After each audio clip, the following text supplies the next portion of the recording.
Bismillahirrahmanirrahim. Assalamualaikum warahmatullahi wabarakatuh. Alhamdulillahirabbil alamin wassalatu wassalamu ala asyrafil anbiya'i wal mursalin wa ala alihi wa ashabihi ajma'in. Ashhadu an la ilaha illallah wahdahu la syarikalah wa ashhadu anna Muhammadan abduhu wa rasuluhu wa la nabiyya ba'dah. Allahumma salli wa sallim wa zid wa barik wa an'im ala habibina wa nabiyyina Muhammadin sallallahu alaihi wasallam wa ala alihi wa ashabihi ajma'in. Allahumma anfa'na bima 'allamtana wa 'allimna ma yanfa'una warzuqna 'uluman tanfa'una. Allahumma la sahla illa ma ja'altahu sahla wa anta taj'alul hazna idza syi'ta sahla. Rabbi shrah li sadri wa yassir li amri wahlul 'uqdatam min lisani yafqahu qawli. Amma ba'du, ahibati fillah, jamaah kaum muslimin wal muslimat yang dimuliakan Allah Subhanahu wa taala. Yang pertama, kita panjatkan puji syukur kepada Allah Subhanahu wa taala atas nikmat yang diberikan, wabil khusus nikmatul iman wal Islam, sehingga di kesempatan pagi hari ini kita bisa bermuajahah untuk melanjutkan kajian kita tentang kitab At-Tibyan fi Adab Hamalatil Quran. Mudah-mudahan ilmu yang kita dapatkan nanti menjadi ilmu yang bermanfaat untuk dunia dan akhirat kita. Salawat dan salam senantiasa kita aturkan pada Nabi kita, Nabi Muhammad sallallahu alaihi wasallam, keluarga beliau, sahabat beliau, dan seluruh umatnya yang melaksanakan sunnahnya sampai hari kiamat. Ahibati fillah, kita akan lanjutkan kajian kita tentang kitab At-Tibyan fi Adabi Hamalatil Quran. Pada pertemuan yang lalu kita masih di adab seorang muallim, adab seorang guru. Ada dua adab yang tersisa sebelum nanti kita masuk kepada adab seorang murid. Yang bawa bukunya silakan dibuka halaman 38.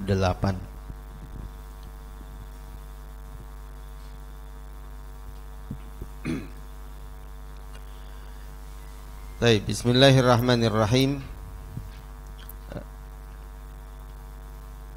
Qala al-muallif rahimahullahu ta'ala, faslun wa min adabihi al-mutaakkidah wa ma yu'tana bihi alla yudhilla al-ilma fayadhhaba ila makanin yansibu ila man yata'allamu minhu liyata'allama minhu fihi wa in kana al-muta'allimu khalifah faman dunahu bal yasuna al-ilma an dhalik kama sanahu anhu as-salafu radhiyallahu anhum wa hikayatuhum fi hadha kathiratun masyhurah. Adab berikutnya bagi seorang muallim, bagi seorang guru adalah tidak diperbolehkan untuk merendahkan ilmu. Adabnya tidak boleh merendahkan ilmu. Bagaimana bentuk merendahkan ilmu itu? Imam An-Nawawi rahimahullahu ta'ala, beliau menyampaikan bentuk merendahkan ilmu itu adalah dengan cara fayadhhaba ila makanin yansibu ila man yata'allama minhu liyata'allama minhu fihi. Seorang guru pergi ke tempat muridnya dan dia mengajar di tempat muridnya tersebut. Beliau menyebutkan ini termasuk merendahkan ilmu. Jadi ustadz dipanggil oleh muridnya untuk mengajar di rumahnya. Kemudian di rumahnya itulah guru mengajar si muridnya tersebut. Ada yang begitu sekarang, Pak? Privat. Nah, termasuk menurut beliau ini termasuk sesuatu yang merendahkan ilmu tersebut. Kenapa? Karena seharusnya adalah seorang murid datang ke tempat ilmu tersebut, ya, seorang murid yang datang ke tempat gurunya, bukan seorang guru yang datang ke tempat muridnya untuk mengajarkan ilmu di tempat tersebut. Hikmahnya banyak, ya, hikmahnya banyak. Satu, ya tentu buat seorang muallim, buat seorang guru itu adalah bentuk ikram dia terhadap ilmu. Buat seorang murid akan berbeda ketika dia belajar di rumahnya, guru datang, dengan dia datang ke satu tempat seperti tempat ini. Bapak ibu datang dari rumah, sudah meniatkan diri untuk belajar, bersungguh-sungguh, persiapannya bahkan mungkin sebelum dimulai kan, karena mau tidak mau dari rumah sudah persiapan cari buku yang akan dipelajari, persiapan mandi dan lain sebagainya, kemudian persiapan kendaraan untuk berangkat. Itu kalau murid berangkat dari rumahnya, keluar dari rumahnya untuk belajar. Nah, kalau kemudian belajarnya berada di rumahnya, persiapannya tidak akan seperti itu. Dari sisi persiapan. Kenapa? Karena itu rumahnya. Kadang santai kok gitu loh. Kadang santai. Ada beberapa, dan kami juga pernah mengalami hal tersebut ketika kita diundang untuk mengajari satu keluarga ngajar Quran, ya, ngajar Quran.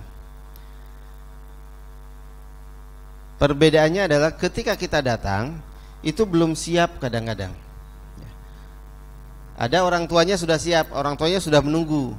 Tetapi yang dituju sebetulnya adalah bagaimana anak-anaknya. Nah, anak-anaknya karena itu tempatnya di rumahnya, maka mereka seenaknya. Datangnya nanti agak akhir, kemudian asal bulak-balik. Karena apa? Karena dia paham itu rumahnya. Nah, kemudian dari sisi yang lain, kalau ustadznya datang ke tempat muridnya, itu nanti ada semacam merasa bahwa ustadz ini adalah, atau guru ini adalah seseorang yang ada di bawah kendalinya. Ya. Kalau ustadznya yang didatangkan, datang ke rumahnya, ya, jadi perlu hati-hati. Bukan tidak boleh, ya, bukan tidak boleh, tapi dari sisi adab bagi seorang mu'alim sebaiknya tidak begitu. Ilmu yang seharusnya didatangi. Jadi murid-murid yang harus datang ke rumah gurunya, bukan guru yang datang ke rumah muridnya untuk mengajar di tempat tersebut. Jadi kita sebagai murid yang kemudian harus meluangkan waktu, meluangkan tenaga, menyiapkan bekal dan lain sebagainya untuk belajar, datang ke majlis-majlis taklim yang ada di tempat-tempat yang ada di sekitar kita. Nah, ada beberapa yang kemudian ketika dia malas untuk datang karena banyak faktor. Karena mungkin bisa jadi jauh, karena bisa jadi di situ ada banyak orang yang tidak dia kenal. Malu, ya, kalau belajar bareng-bareng di sini, apalagi dia masih baru. Akhirnya dia punya keinginan, bagaimana ya kalau seandainya ustadznya yang kita undang, ya, ustadznya yang kita undang. Kemudian biasanya begitu nanti akan tanya hal-hal yang lain yang sifatnya mungkin sensitif. Ya. Kalau tidak hati-hati, itu seringkali sampai ke masalah mukafaah. Kira-kira berapa nilai yang pantas untuk guru ini? Berapa harus saya bayar dan lain sebagainya. Dan itu adalah sesuatu yang tidak patut untuk kemudian disampaikan kepada gurunya. Nah, hal-hal semacam ini yang perlu diperhatikan. Sekali lagi, bukan tidak boleh, tetapi dari sisi adab itu termasuk yang kurang baik. Seharusnya ya kita yang kemudian menyiapkan waktu. Ada guru di mana nih? Ya udah kita datang. Ada kajian di mana? Ya sudah kita datang. Bagaimana dengan kondisi semacam kita sekarang ini? Yang semacam ini tidak apa-apa. Di mana ada satu lembaga, ada satu masjid yang kemudian dia mengkoordinir murid-muridnya datang ke tempat tersebut untuk mempermudah, dan itu tidak masalah, nggak apa-apa. Tapi kalau kemudian datang ke rumah kita, kemudian ngajari kita, itu sebaiknya untuk tidak dilakukan, meskipun boleh. Kecuali kalau kita bisa menempatkan dia seperti halnya kita menempatkan beliau sebagai seorang guru, sama ketika kita datang ke tempatnya. Bahasanya begini, kalau acara mulai pengajian itu jam 5 mulai, yang jauh-jauh akan datang persiapannya itu saya yakin sebelum jam 5. pastinya sebelum jam 5. Nah, kalau di rumah kita bisa nggak persiapannya sama? Bisa nggak sambutannya sama? Kemudian memberikan ikromnya sama dan lain sebagainya. Kalau memang bisa, tafadhol, tidak apa-apa. Atau mungkin kita punya rumah, kemudian kita gunakan untuk kajian-kajian, silahkan saja, tidak apa-apa, dengan mengundang sekian banyak masyarakat sekitar untuk memanfaatkan rumah kita sebagai tempat kajiannya. Silahkan, tidak apa-apa. Yang seperti itu nggak masalah. Sekali lagi tidak dalam tataran ini nggak boleh nih, hukumnya haram dan lain sebagainya, bukan tataran itu. Nah, tapi bagi seorang muallim harus ada izzah di situ. Ya. Jangan sampai kemudian dia dikendalikan oleh murid-muridnya. Jangan sampai begitu, tapi muridnya yang harus taat kepada gurunya. Ada bahasa yang mengatakan ikram, menghormati guru itu bagus, tapi mengatur guru itu tidak baik. Mengatur guru itu gurunya yang diatur, jadwalnya di sini jam sekian sampai jam sekian dan lain sebagainya. Itu tidak baik, tapi menghormatinya itu diharuskan. Nah, dalam hal ini bagi seorang muallim nanti perlu tahu bab ini. Bahkan Imam An-Nawawi mengatakan wa in kanal khalifah, seandainya wa in kanal muta'allimu khalifah, bahkan seandainya muridnya itu adalah seorang khalifah, seorang pemimpin, seorang presiden kalau zaman sekarang, itu tidak boleh kemudian seorang guru datang ke istana untuk ngajar khalifah itu. Karena alasan saya sebagai khalifah, maka otomatis saya yang harus memanggil guru tersebut. Kenapa? Masa iya khalifah kemudian belajar bareng-bareng dengan rakyatnya?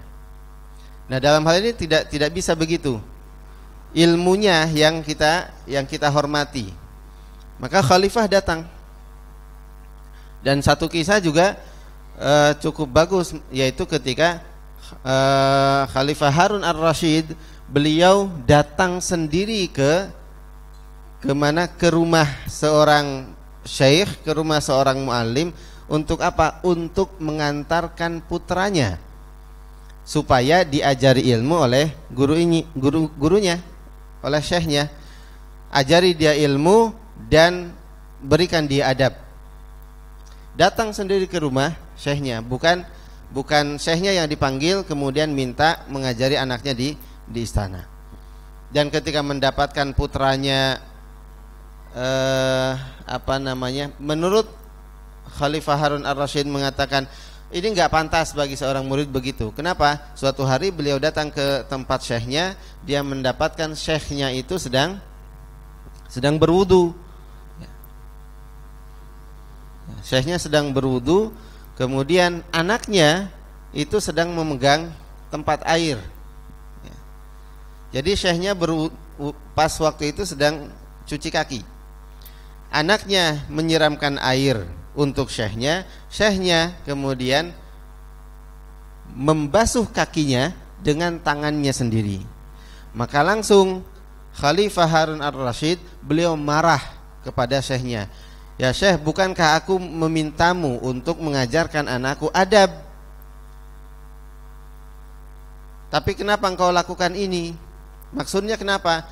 Maksudnya, bukankah engkau bisa untuk meminta kepada anakku agar memegang air di tangan yang satunya dan membasuh kakimu dengan tangan yang lainnya? Dan itu khalifah yang datang ke tempat syekhnya, ke rumah syekhnya, atau kalau sekarang mungkin ya ke tempat kiainya gitu loh, datang belajar ke situ. Bukan kiainya yang dipanggil. Saya seorang khalifah nih, tolong panggilkan kiai ini ya ke rumah. Kenapa? Ada sesuatu. Begitu datang, saya pengen belajar Quran nih. Kalau saya belajar di rumah kiai kan gak enak. Nah, itu tidak boleh. Wa in kana al-muta'allimu khalifah faman dunahu, kata Imam An-Nawawi, kalau seorang khalifah saja posisinya seperti itu, maka apalagi orang yang di bawah khalifah kedudukannya.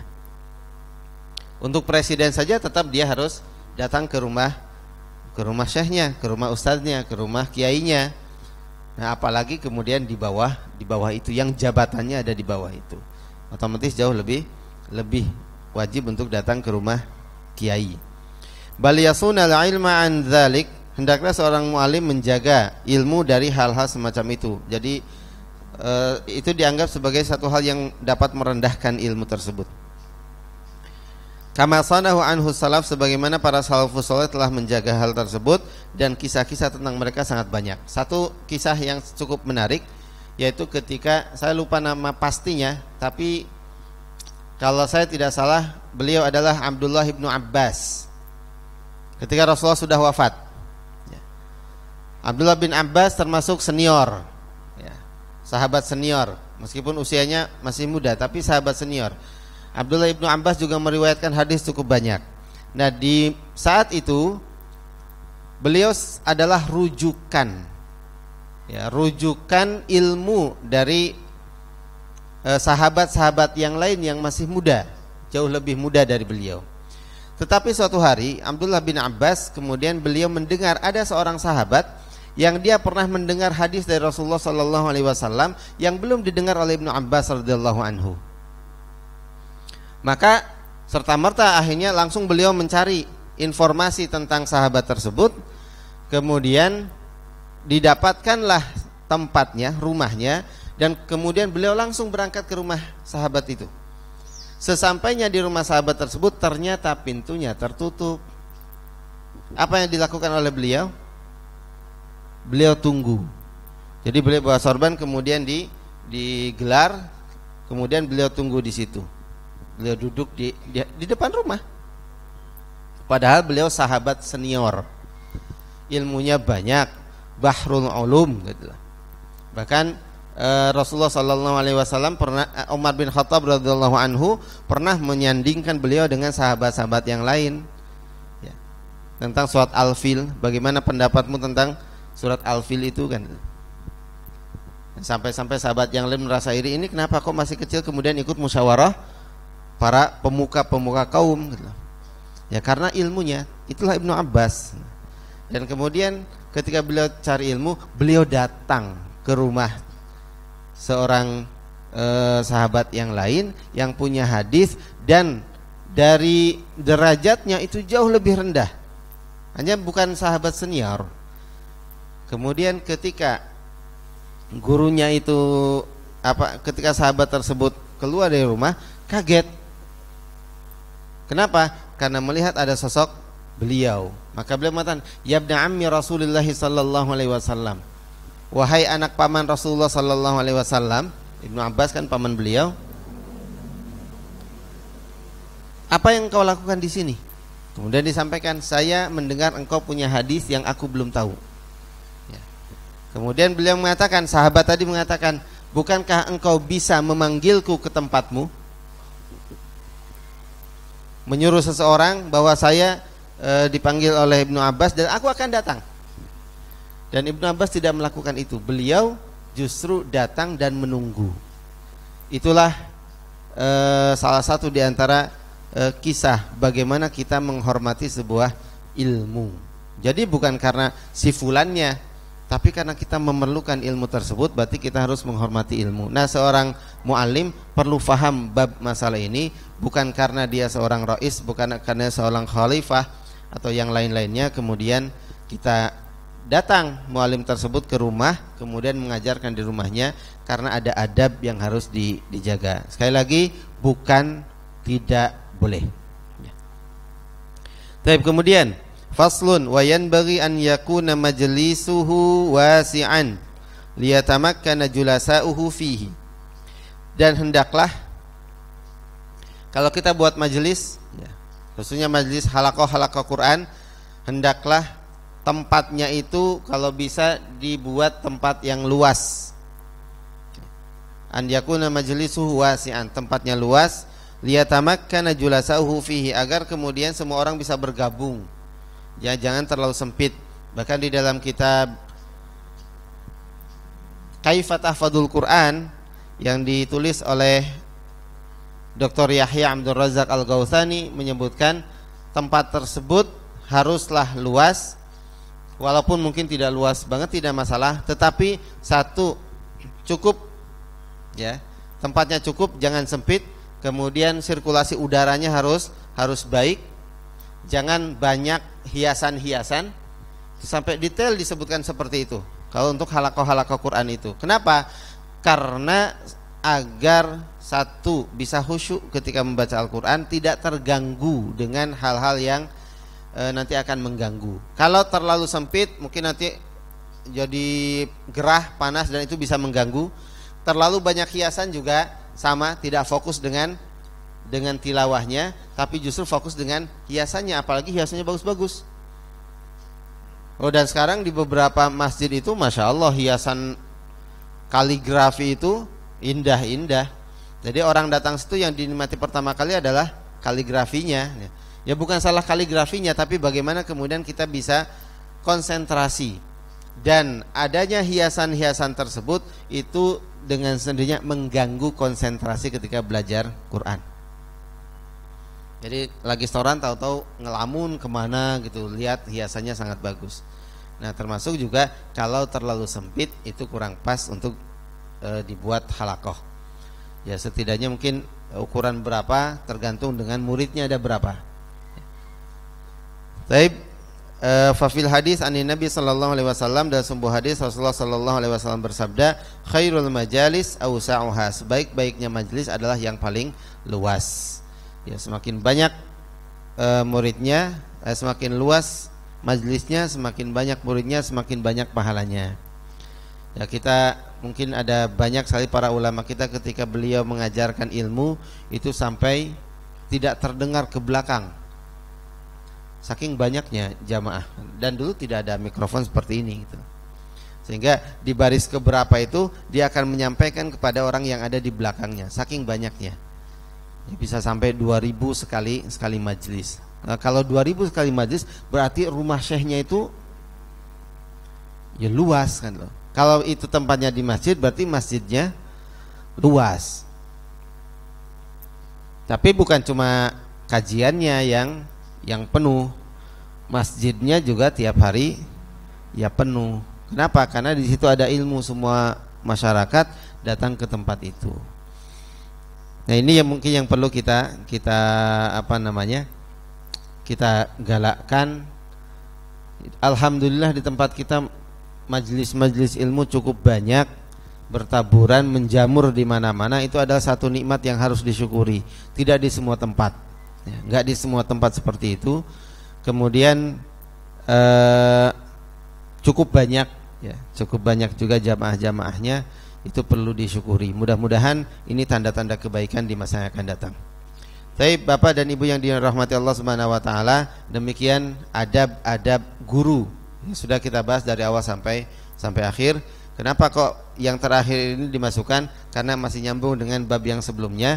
Ilmu itu didatangi, bukan guru yang datang ke tempat muridnya, tapi murid yang datang ke tempat gurunya. Karena ilmu itu didatangi, karena belajar itu di tempat gurunya, maka otomatis guru harus punya tempat yang luas agar muridnya bisa datang.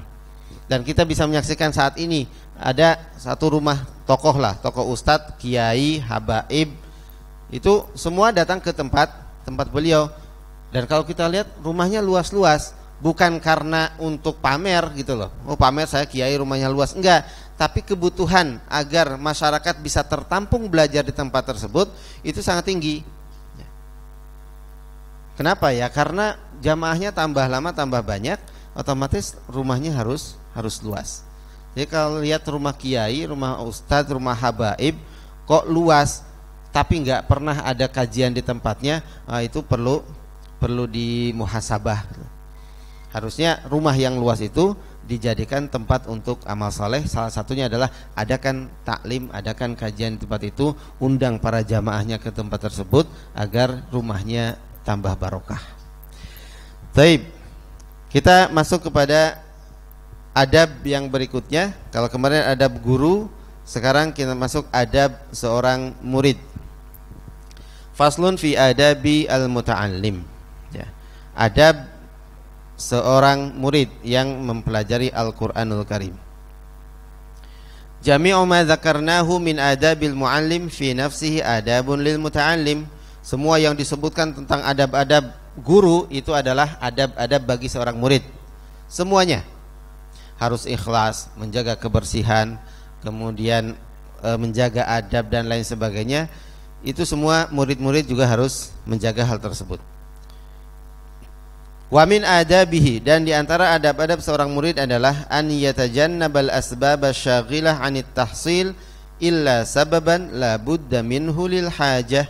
Seorang murid hendaklah menjauhkan diri dari perkara-perkara yang akan menyibukkan kita dari mendapatkan hasil mendapatkan ilmu, kecuali sebab yang tidak mungkin ditinggalkan karena kebutuhan.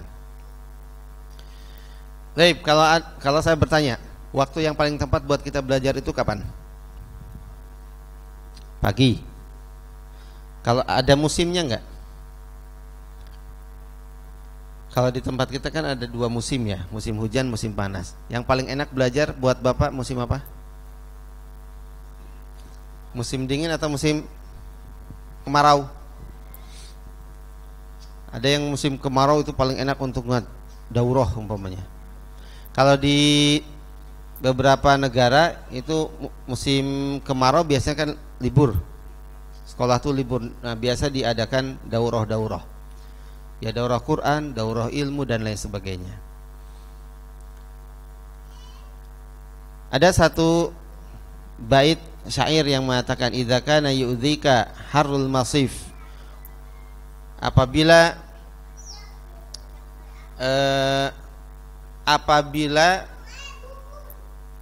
panasnya musim panas itu membuat kamu tersakiti, kemudian wayubsul kharif atau wabaradus syita, pas musim panas kepanasan, pas musim dingin kedinginan, kemudian pas musim gugur juga gak nyaman ya. Atau wayulhika husna jamalir rabi', pas musim semi itu lagi indah-indahnya, tetapi yang indah tersebut membuat kita akhirnya ingin menikmati keindahan tersebut. Kalau musim panas kepanasan, musim dingin kedinginan, beliau mengatakan fa akhdhuka lil ilmi kulli mata, terus kapan waktunya untuk cari ilmu? Kenapa? Karena cari ilmu sebetulnya nggak ada musimnya gitu loh. Musim panas ya kita wajib cari ilmu, musim dingin wajib cari ilmu. Musim semi ya tetap wajib cari ilmu, walaupun mungkin enaknya ya traveling gitu mumpung musim semi, atau musim gugur juga sama begitu. Kalau kita cari nyamannya, kita nggak akan dapatkan. Sama di usia juga begitu, fase usia 3 tahun, 5 tahun dan lain sebagainya, itu seringkali kita mengatakan, wah kalau sudah usia 60 tahun susah belajar, enaknya waktu pagi, artinya waktu masih kecil. Kenyataannya ketika masih anak-anak juga kita sering dilanda malas untuk belajar. Remaja apalagi mulai senang macam-macam. Nah seringkali akhirnya kita baru sadarnya ketika sudah usia lanjut, kenapa kita tidak belajar sejak kecil. Nah artinya ada banyak waktu yang bisa kita gunakan. Nah ketika kita sedang belajar itu jangan sampai disibukkan oleh apapun. Ketika Bapak Ibu sedang belajar dan Bapak Ibu sebagai seorang pengusaha, maka belajarnya jangan sampai terganggu oleh usahanya. Waktunya belajar, waktunya usaha. Ya. Jangan disambi. Ya. Sekarang usahanya online semua gitu. Ya, sambil nyemak kajian, orderan datang. Nah, lumayan. Kenapa? Kalau gak disambut, eman-eman kan, jutaan dan lain sebagainya. Gak boleh begitu. Kita belajar sudah. Nanti selesai belajar silakan urusan yang lain. Nah, hal itu seringkali menyibukkan kita. Yang santrinya begitu, yang ustadznya sama juga. Ya. Mungkin kalau santrinya dia pengusaha ya sambil sambil bisnis, atau mungkin ada yang telepon dan lain sebagainya. Oleh karena itu, ketika kita sedang belajar, nah semua hal yang menyibukkan itu tinggalkan dulu. Kalau yang paling banyak menyibukkan kita itu adalah telepon genggam ini, supaya tidak diganggu dengan SMS, supaya gak diganggu dengan telepon, silent dulu atau matikan dulu selama belajar. Nanti setelah belajar kita punya banyak waktu untuk SMS-an, untuk telepon-teleponan, untuk bisnis dengan itu. Kalau enggak, habis waktu kita, enggak dapat ilmunya. Yang kita dapat apa? Ya bisnisnya kita dapat, tapi ilmunya akan hilang, enggak akan maksimal semuanya. Kami belajar dengan seorang syekh, bersama beliau Syekh Rashid Al-Yamani. Kemudian di antara kami itu banyak yang bawa handphone. Semua sekarang bawa handphone, apalagi ustadz-ustadz kan tuh. Niat ustadz tersebut, kenapa beliau menghidupkan handphonenya, ada bermacam-macam. Yang satu, ada yang niatnya merekam kajian tersebut supaya bisa dimurojaah nanti ketika pulang, biar gak lupa. Yang satu, ada yang moto, ya, moto ustadznya, kemudian moto kajiannya, minta tolong fotokan. Syekhnya tahu karena syekhnya juga ikut foto, dan yang moto juga yang ikut kajian sebelum dimulai itu. Buat apa? Satu, buat dokumentasi. Yang kedua, buat laporan. Kalau itu memang kegiatan, kan kita diwajibkan untuk laporan. Kegiatan apa saja itu wajib dilaporkan ke atasan. Nah, ketika sedang kajian, karena itu juga bagian daripada untuk menambah istilahnya upgrading keilmuan, maka itu difoto dan disampaikan di grup laporan. Apa yang terjadi? Kalau sambutan dari grup tersebut bagus. Kenapa? Karena ada keinginan untuk menambah ilmu buat para ustadz-ustadz ini yang biasa ngajar macam-macam, sekarang beliau juga jadi murid. Tetapi syekhnya enggak begitu. Beliau mengatakan, ketika saya belajar itu bagaimana caranya supaya tidak terganggu. Mulai hari ini semua handphone tolong untuk dimatikan. Jadi selama proses belajar 1 jam itu tidak boleh ada satu orang pun yang main-main handphone, baik itu untuk merekam, baik itu untuk moto, laporan dan lain sebagainya. Udah mati semuanya. Handphone diletakkan, disimpan, dan semua fokus dengan materi yang disampaikan oleh Ustaz. Dapat tuh ilmunya, masya Allah luas sekali, dalam banget, dan kita nggak diganggu. Nah, selama belajar kita harus begitu. Gimana caranya? Ya waktu 1 jam ini betul-betul manfaat, dapat ilmunya semuanya, nggak diganggu dengan hal-hal yang sifatnya tidak bermanfaat. Tapi beliau juga mengatakan illa sababan, kecuali jika ada sebab yang tidak mungkin dihindari karena kebutuhan. Ini hal-hal yang datang bisa jadi tiba-tiba sehingga kita akhirnya harus meninggalkan belajar. Ya sangat mungkin sering ada gangguan. Santri itu sering kadang ada gangguannya bisa jadi orang tua sakit sehingga dia harus pulang. Karena orang tuanya sakit, orang tuanya meninggal dan lain sebagainya, ada keluarganya yang kena musibah, itu mau tidak mau. Ya, meskipun ada beberapa orang tua yang mengatakan pokoknya jangan pulang, udah kamu selesaikan di sana. Bahkan ada orang tua yang buat kami tega gitu loh. Dari awal dia daftarkan itu gak pernah ditengok sama sekali, 4 tahun. Pulang gak boleh pulang, nanti datang lagi itu ya pas wisuda. Itu ada juga yang begitu. Tapi buat kami tidak menyarankan itu. Nah, tetap orang tua juga harus datang, minimal komunikasi kalau jaraknya jauh, apalagi dengan situasi semacam ini. Itu tetap komunikasi antara anak dengan orang tua tidak boleh terputus gara-gara dia belajar. Justru ketika dia belajar, komunikasi harus jalan, baik itu santrinya dengan orang tuanya atau ustadznya dengan orang tua santri. Itu sangat membantu, ya, membantu pendidikan. Taib, itu yang pertama. Kemudian yang berikutnya, wayan bagi an yutahhira qalbahu minal adnas, dan hendaklah seorang murid itu mensucikan hatinya dari kotoran-kotoran. adnas yaitu kotoran, maksudnya adalah najis. 2, 1 najis dalam bentuk kotoran maknawiyah, artinya ada ghibah, ada namimah, ada sum'ah, ada riya. Penyakit-penyakit hati itu adalah kotoran yang akan membuat seorang penuntut ilmu rusak nanti ilmunya. Datang ke sini niatnya harus baik dulu. Kalau niatnya riya itu adalah kotoran. Datang ke sini dapat ilmu untuk apa? Untuk mendekatkan diri kepada Allah Subhanahu wa taala, bukan untuk pamer, bukan untuk menjadi lebih baik di atas orang lain, tetapi niatnya adalah untuk menyombongkan diri. Itu adalah kotoran-kotoran hati. Ketika itu diawali dengan sesuatu yang buruk, maka hasilnya nanti tidak baik. Meskipun ilmunya sendiri bagus, ketika datang belajar Quran sampai akhirnya bacaannya baik, makharijul hurufnya juga baik, dapat sanad, bukan cuma 1 qiraat, bisa sampai qiraah sab'ah, 7 qiraat, 10 qiraat. Kalau diawali dengan niat yang baik, dia akan kembali dengan ilmunya, dan kemudian dia menjadi orang yang sombong, merasa dia paling baik bacaannya, merasa dia paling baik ilmunya, sehingga dia merendahkan orang lain.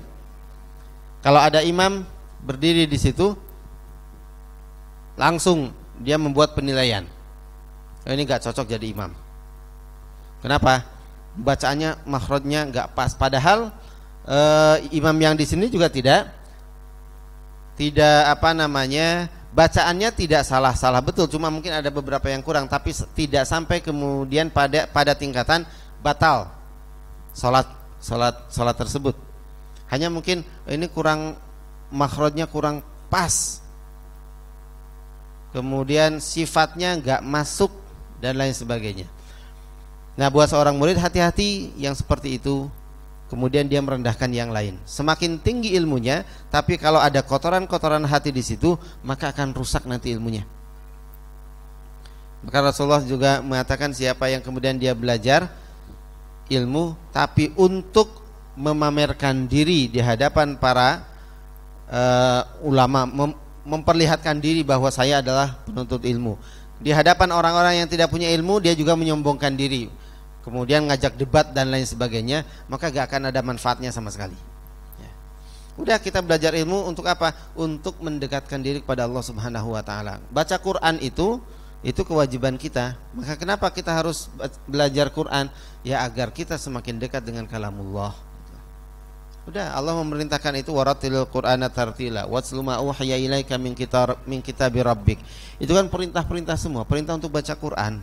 Nah, kalau kita nggak bisa baca Quran, terus bagaimana kita melaksanakan perintah Allah itu? Caranya bagaimana? Ya belajar, tapi ketika belajar hati-hati, jangan sampai kemudian muncul niat-niat yang baik. Itu kotoran dalam pengertian maknawi. Kotoran dalam pengertian hakiki berarti kotoran-kotoran yang akan merusak tubuh kita. Contoh, pakaian kita harus bersih ketika belajar. Kalau kita ada ada najis, ya bersihkan najis tersebut. Kalau kita punya tidak suci, maka bersuci dulu, berwudu terlebih dahulu. Itu najis yang hakiki. Jadi pakai pakaian yang baik, pakai pakaian yang bersih, pakai kemudian sesuatu yang layak untuk dipandang bahwa kita mau belajar. Sama juga seorang guru kan kemarin begitu, harus menggunakan pakaian yang layak, pakaian yang bersih, diusahakan bajunya warna putih, karena itu yang lebih dicintai oleh Rasulullah SAW. Muridnya juga sama begitu. Maka kebersihan itu menjadi mutlak, harus dimiliki oleh setiap murid. Jangan sampai dia belajar dalam kondisi yang tidak menyegarkan karena baunya tidak sedap.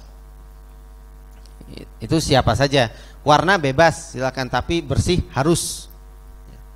Sampai masuk di ayat surat Al-Muddatsir kan, wasiyabaka fatahhir, dan pakaianmu maka sucikanlah, bersihkanlah.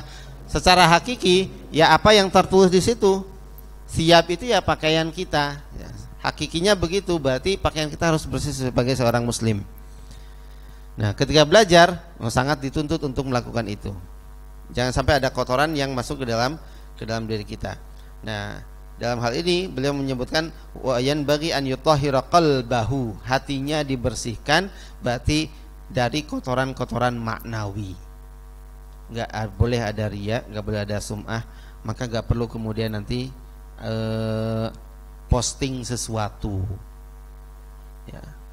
Ya, posting selfie kemudian sedang mendengarkan kajian nih. Itu tidak perlu. Kenapa? Akan mengotori hati. Itu semua dalam proses belajar begitu. Ya sudah, kita dapat ilmu alhamdulillah, orang tahu enggak masalah, orang enggak tahu juga tidak masalah. Yang penting Allah tahu kalau kita sedang belajar dalam rangka mendekatkan diri kepadanya. Baik, kemudian tujuannya kenapa harus bersih hati dulu? Liyasluh liqabulil Qur'ani wa hifdhihi wastithmari, agar dia menjadi baik. Ketika hatinya jadi baik, maka otomatis Qur'annya bisa diterima, ilmunya nanti akan didapat dan akan berbuah. Berbuah apa? Berbuah nanti pada kepribadian kita sehari-hari. Ya, kalau belajarnya niatnya sudah tidak baik, hanya untuk mendapatkan pangkat, derajat, martabat, mendapatkan beasiswa, untuk mendapatkan kehormatan, untuk mendapatkan penilaian saja, maka gak akan membuahkan hasil apapun. Ya cuma dia bagus saja bacaan Qur'annya, dia hafal 30 juz, tapi dia gak dapat apa-apa dari Allah Subhanahu wa taala. Sebuah hadis yang sangat masyhur, Rasulullah sallallahu alaihi wasallam bersabda, "Ala inna fil jasadi mudghah, idza saluhat saluhal jasadu kulluh, wa idza fasadat fasadal jasadu kulluh." Dalam teks hadis ini di buku terjemahannya idza salaha. Tapi yang kami tahu adalah idza soluha, pakai dhammah. Dan ada faidah bahasa antara solaha dengan soluha. Kalau solaha itu artinya sama, baik. Soluha juga artinya sama, baik. Tapi kalau pakai fathah itu artinya baik tapi sekali. Idza salahat salahal jasadu kulluh. Apabila hatinya baik, maka baiklah seluruh jasadnya. Wa idza fasadat fasadal jasadu kulluh, apabila rusak maka rusak seluruhnya. Tapi kalau soluha itu tufidu istimrar wa takrir. Artinya ketika kita baik dan baiknya itu dilakukan terus menerus sampai kemudian baik itu menjadi sijiyah, menjadi simah, menjadi kebiasaan, menjadi ciri khas, maka otomatis nanti akan baik seluruh tubuhnya. Jadi kata soluha itu faidahnya adalah bifi'lin mutakarrirah, dengan melakukan satu kegiatan secara berulang-ulang sampai akhirnya menjadi kebiasaannya, sampai jadi baik terus. Karena sekali berbuat baik belum tentu kemudian akan memperbaiki, tapi kebaikan itu perlu diulang-ulang. Nah, hati kita perlu diulang-ulang untuk melakukan kebaikan, perlu diulang-ulang untuk ketika datang riya tinggalkan, datang riya tinggalkan. Gak cuma sekali. Niat itu harus dijaga dari awal sampai akhir. Muncul nanti godaan setan, tepis, muncul lagi, tepis lagi, harus terus begitu. Nah, sampai kemudian akhirnya hati kita terkondisi untuk belajar dengan baik. Kemudian walaqad ahsanal qail. Betul apa yang disampaikan oleh seseorang, yatibul qalbu lil ilmi kama tatibul ardu lizzira'ah. Hati yang baik itu akan mudah mendapatkan ilmu. Jadi yatibul qalbu lil ilmi. Hati yang baik cocok untuk menerima ilmu, sebagaimana tanah yang subur bagus untuk bercocok tanam. Jadi kunci dapat ilmu itu adalah hatinya dulu yang baik. Karena kalau nggak baik nggak akan mungkin bisa dapat. Ya seperti yang kemarin, buat seorang guru tidak boleh kemudian menolak muridnya walaupun muridnya ingin belajar tapi niatnya salah. Tapi buat murid ketika dia ingin dapat ilmu maka niatnya harus baik. Jadi dua-duanya seimbang. Ketika ada murid yang datang niatnya salah, guru tidak boleh menolak. Seperti yang saya sampaikan dulu, dia datang untuk nginteli, untuk ngawasi, biarkan saja datang. Toh kalau begitu dia gak akan dapat apa-apa kok. Siapa tahu justru malah sebaliknya, ketika dia datang terus belajar, dia mendapatkan hidayah. Karena apa? Karena ilmu yang disampaikannya suatu hari nanti kemudian akan membekas di hatinya. Tapi buat seorang penuntut ilmu, kalau punya niatan-niatan tidak baik, itu juga harus diantisipasi.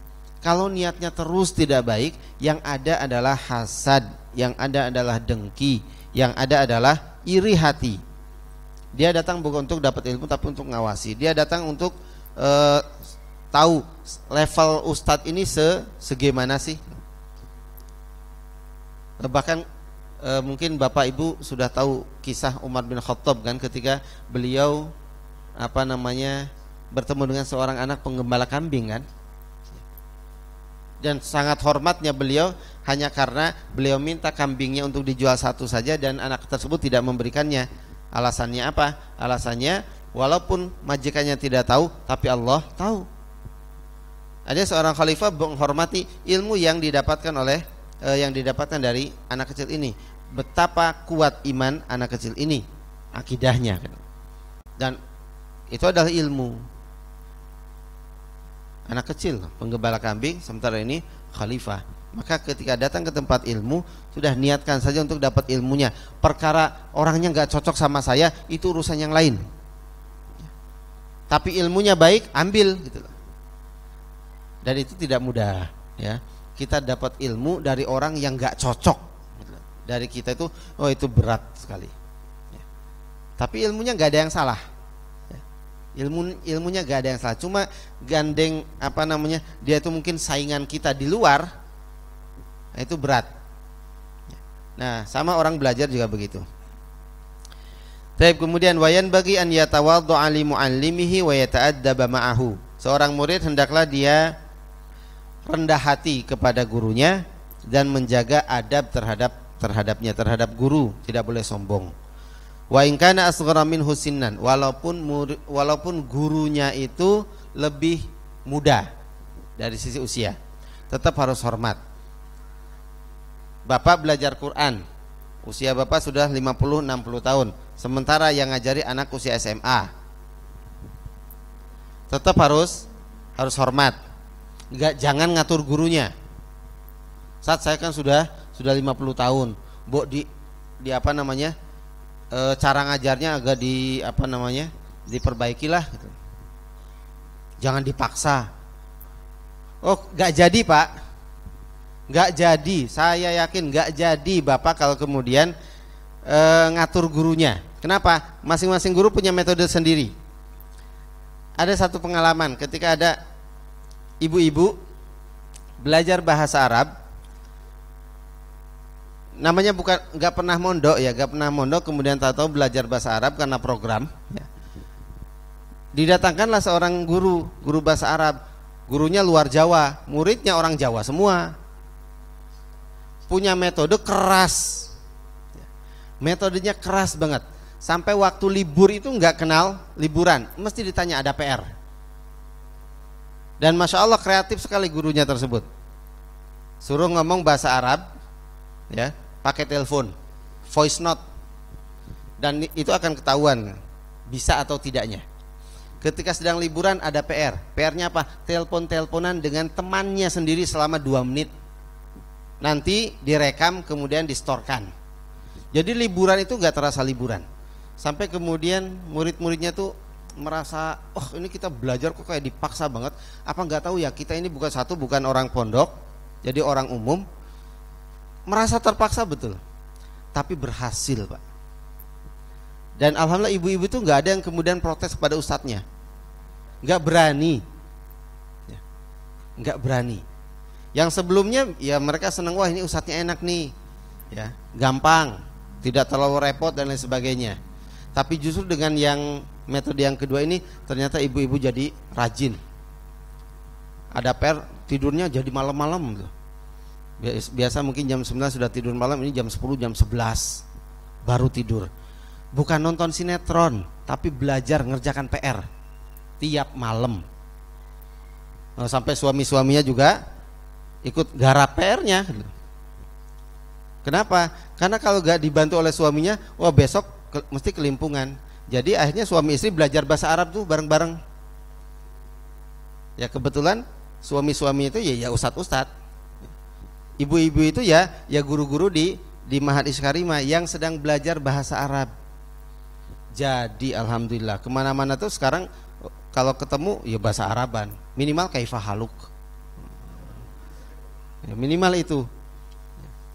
Tapi ada banyak kata-kata yang kemudian melekat banget di kepalanya. Kenapa? Karena gurunya punya metode dan itu yang kemudian diterapkan, dan muridnya sam'an wa ta'ah. Jadi gak ngatur muridnya. Ustadz, saya ini sudah sepuh, Ustadz. Kalau dipaksa saya nggak bisa. Sementara kalau nggak dipaksa tambah nggak bisa gitu. Jadi metode apapun yang diterapkan oleh gurunya ya kita harus hormat. Ya, tetap jaga adabnya. Jadi guru kita gak usah diajari, apalagi kita sebagai guru gitu loh. Ya, kita guru di satu disiplin ilmu, tapi kita nggak bisa nih baca Quran. Datang guru kita, guru Quran, tapi usianya lebih muda dari kita. Tetap kita harus hormati dia sebagai seorang muallim, karena dia punya ilmu dan kita tidak punya ilmu itu. Wa in kana asghara minhu sinnan wa aqalla syuhratan, atau guru kita tidak lebih populer daripada kita. Muridnya artis, gurunya orang biasa, orang desa. Orang tahu ketika dia lewat, oh ini artis, minta foto dan lain sebagainya. Tapi gurunya lewat, orang nggak akan tertarik sama sekali. Itu siapa ya? Oh, cupu, culun, gitu, kayak Cooper dan lain sebagainya. Tapi dia seorang guru. Nah, ketika dia datang untuk mengajari kita, maka kita tetap harus hormat. Jangan mentang-mentang kita sudah terkenal, ya seorang artis, ya seorang pejabat dan lain sebagainya, kemudian memperlakukan guru kita seolah-olah dia adalah bawahan kita. Nah, maka itu akan berbeda ketika kita punya jabatan, kita ingin belajar, kita datang ke rumahnya. Rumah kita sebagai seorang pejabat pasti insya Allah lebih baik daripada rumah ustadz kita. Begitu datang rumahnya begitu, bagaimana kemudian sifat tawadu akan muncul? Kenapa? Karena kita dapat ilmu dari rumah yang sederhana itu. Tapi kalau kemudian dia datang, ustadznya orang biasa, kaget, waduh rumahnya kayak gini. Itu sudah ada perasaan tersendiri. Nah, gimana supaya sama saling menjaga? Kita mungkin yang sudah terpandang, bagaimana supaya bisa rendah hati, guru kita tidak tersakiti, dan kita betul-betul bisa menjaga adab terhadap guru tersebut. Walaupun satu lebih muda, atau yang kedua tidak lebih populer dari kita, tidak lebih terkenal. Karena dia bukan artis, dia bukan pejabat, dia hanya seorang guru di surau-surau, guru di masjid-masjid kecil, guru di musola, guru ngaji. Tapi dia adalah guru kita. Wanasaban, atau secara nasab, keturunannya bukan keturunan seperti ningrat, orang biasa, rakyat biasa, tapi dia adalah seorang guru, maka tetap hormatnya harus lebih baik. Bahkan wasolahan, gurunya tidak lebih soleh dari muridnya. Kita sebagai murid ketika mendapatkan seorang guru, tapi kok nggak begitu soleh ya, kayaknya solehan kita deh, tetap kita harus hormat. Ambil satu contoh begini. Saya yakin di antara bapak dan ibu ada yang rutin ada yang rutin puasa sunnah Senin Kamis lah. Saya yakin ada. Sudah bertahun-tahun mungkin jalankan itu. Kemudian bapak ibu belajar Quran. Ternyata gurunya gak pernah puasa Senin dan Kamis. Sholat berjamaah sama, kita juga sholat berjamaah. Gurunya infak sama, kita juga infak. Bahkan bisa jadi infak kita lebih banyak daripada infak guru kita. Sholat berjamaah lebih sering kita di masjid daripada guru kita. Tapi kita Senin Kamis jalan, gurunya gak pernah puasa Senin Kamis. Dan akhirnya bapak tahu itu, ibu tahu itu. Kemudian mengatakan, buat apa saya belajar sama ustadz yang kualitasnya tidak lebih baik daripada saya? Kualitas apa? Kualitas kesolehannya. Sifat itulah yang akan membuat ilmu kita tidak barokah. Ya, sifat itu yang membuat ilmu kita tidak barokah, dan kita tidak akan pernah mendapatkan ilmu dari siapapun. Kenapa? Karena setiap guru yang kita datangi, kita akan bandingkan kesolehan dia dengan kesolehan kita, dan kita menganggap kita lebih soleh daripada dia. Padahal kita tidak tahu apa yang ada di balik tabir, apa yang tidak diketahui oleh orang lain. Hanya dia dan Allah Subhanahu wa taala saja yang tahu. Maka di situ kemudian kita harus betul-betul jaga hatinya. Jangan merasa kita lebih baik daripada dia, lebih soleh daripada dia. Sering kali hal itu terjadi. Jangankan itu bapak, ibu dan lain sebagainya. Kadang kami sendiri pernah menghadapi hal semacam itu, bergejolak itu nanti. Ketika mendapatkan seorang guru, saya belajar setoran Quran sama beliau, kemudian lihat, tapi kenapa ya kok jarang sholat berjamaah ya? Wah, itu berat sekali. Mau datang sana kayaknya sholatnya sering di rumah, tanpa kemudian kita tabayun kenapa beliau begitu. Yang kita tahu ya laki-laki itu ya di masjid gitu, berjamaah gitu. Sampai akhirnya mau berangkat jadi malas. Alasannya apa? Karena seolah-olah kita lebih baik daripada guru kita. Betul, kita nggak dapat ilmu, nggak akan selesai. Maka itu semua ditepis. Yang kita dapatkan, yang kita cari adalah ilmunya. Wa yatawaddu'u lil ilmi fa bi tawaddu'ihi lil ilmi yudriku. Dan hendaklah kita tawadhu terhadap ilmu, dan dengan tawadhu kita terhadap ilmu kita akan mendapatkan ilmu tersebut. Ingat kisah Nabi Musa alaihissalam dan Nabi Khidir alaihissalam. Apa kisah tersebut? Satu, Nabi Musa minta izin dulu kepada Nabi Khidir untuk dapat ilmu. Qala lahu Musa, berkata kepada Nabi Khidir, Nabi Musa. Apa kata Nabi Musa? Hal attabi'uka ala an tu'allimani mimma 'ullimta rusyda. Bolehkah saya mengikuti engkau agar engkau mengajarkan aku? Artinya minta izin dulu kan? Ada syaratnya. Ya. Dikasih tahu innaka lan tastati'a ma'ya sabra. Kamu enggak bisa sabar. Wa kaifa tasbiru ala ma lam tuhit bihi khubra. Bagaimana bisa sabar terhadap sesuatu yang kamu enggak tahu sesuatu itu, enggak pengalaman, enggak tahu kenapa begitu dan lain sebagainya. Tapi kata Nabi Musa, qala satajiduni insyaallahu sabira wala a'si laka amra. Kau akan dapatkan aku menjadi orang yang sabar, dan aku tidak akan bermaksiat, enggak akan melanggar perintahmu. Apa kata Nabi Khidir? Qala fa in ittaba'tani, kalau kau ikut kepadaku, fala tas'alni an syai'in hatta uhditsa laka minhu dzikra. Kalau kau mau belajar kepadaku, jangan bertanya terhadap sesuatu sampai aku ceritakan sendiri. Sam'an wa ta'ah, sami'na wa ata'na. Maka kalau guru-guru kita menyampaikan sesuatu, kita ada masalah, jangan dulu tanya sampai kemudian beliau menjelaskan itu. Jangan tahu-tahu kita ngambil, ustaznya kok kayak gini sih. Nabi Musa juga begitu, akhirnya beliau tidak sabar kan.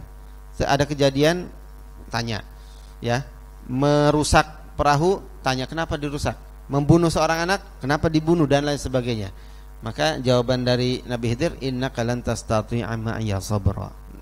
Berarti ada sesuatu yang harus kita lakukan, dan menaati seorang guru itu adalah bentuk apa? Hormat kita kepada guru tersebut.